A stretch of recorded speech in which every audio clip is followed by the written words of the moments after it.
Break के बाद स्वागत है आपका। कोई मंत्री ऐसी बातें कैसे कर सकता है, यही कहेंगे आप जब हम आपको यूपी के मंत्री राम गोविंद चौधरी का एक बयान सुनाएंगे। लेकिन जब मंत्री अखिलेश यादव की कैबिनेट के हों तो नैतिकता के सारे गुनाह माफ हो जाते हैं। शिक्षा मंत्री राम गोविंद चौधरी ने कहा है कि रेप और दंगे की घटनाओं के लिए जनता खुद जिम्मेदार है और उससे खुद ही निपटना होगा। महिलाओं को अपराध को लेकर के सरकार कटिबद्ध है। हर हाल में महिलाओं के अपराध को रोकने के लिए सरकार हर तरीके अपना रही है, लेकिन रोक नहीं रहे, लगातार बढ़ते जा रहे हैं। कहाँ कमी रह जा रही है आपको लग रही है? जनता में अगर 376 रेप हो रहा, बलात्कार हो रहा, हत्याएं हो रही लड़कियों की, तो वो दोषी जनता है। कौन कर रहा है? जनता ना कर रही है। रेप कौन कर रहा है?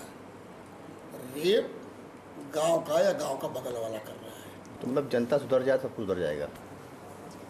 इसमें जनता को सुधरना पड़ेगा। इसी को कहते हैं जख्मों पर तेजाब।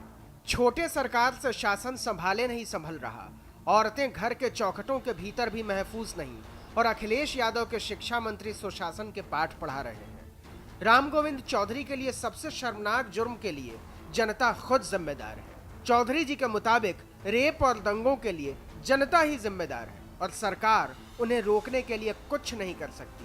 मतलब अगर रेप और दंगों को रोकना है तो जनता को खुद ही कमर कसनी होगी। सरकार का जब ये काम ही नहीं है तो इसे करेगी क्यों? अखिलेश यादव के मंत्री की बदजुबानी पर विरोध की रस्म निभानी थी, सो कांग्रेस ने निभा दी।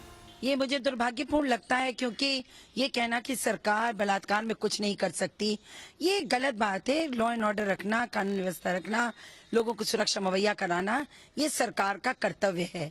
और यदि कोई सरकार ये कहे कि हम असहाय हैं, ऐसा नहीं कर सकते, तो इससे दुर्भाग्यपूर्ण बात कोई नहीं हो सकती। बीजेपी को और क्या चाहिए था?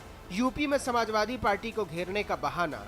राम नाम जपने वाली पार्टी ने राम गोविंद चौधरी नामक शिक्षा मंत्री से उल्टे हाथ सवाल पूछ लिया, आपकी पढ़ाई क्या यही कहती है? राम गोविंद चौधरी जी कृपा करके ये बताएं कि वो जनता को कानून हाथ में लेने के लिए प्रेरित कर रहे हैं, तो शायद वो जिस संविधान की शपथ लेकर मंत्री बने हैं उसका वो स्पष्ट उल्लंघन कर रहे हैं। घूम घाम कर बीजेपी में लौटे यूपी के पूर्व मुख्यमंत्री कल्याण सिंह तो भावुक हो गए। उन्होंने अखिलेश यादव को पहले नसीहत दी और इसी बहाने अपने राज की मिसाल दे डाली। आखिर मेरे ज़माने में तो वही प्रशासन था। रेप की घटना क्यों नहीं थी? दंगे की घटना क्यों नहीं थी? 1 घंटे का कर्फ्यू क्यों नहीं लगा था? तो जो आगे ये क्या? कहना है कि लोग दोषी हैं, प्रशासन की कोई जिम्मेदारी नहीं है, ये बयान तो घनघोर जिम्मेदाराना है। ऐसे बयान की मैं बड़ी घोर शब्दों में निंदा करता हूँ। बीजेपी यही नहीं रुकी, मुखिया को भी लपेटे में ले लिया। मुलायम सिंह बचकर कहां जाते, घिर गए थे।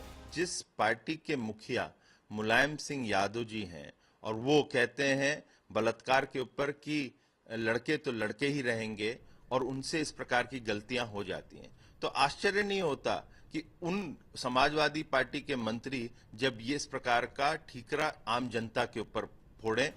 ये सारी नसीहतें और तोहमतें इसलिए कि राम गोविंद चौधरी ने जनता की सहनशीलता का मजाक उड़ाया था।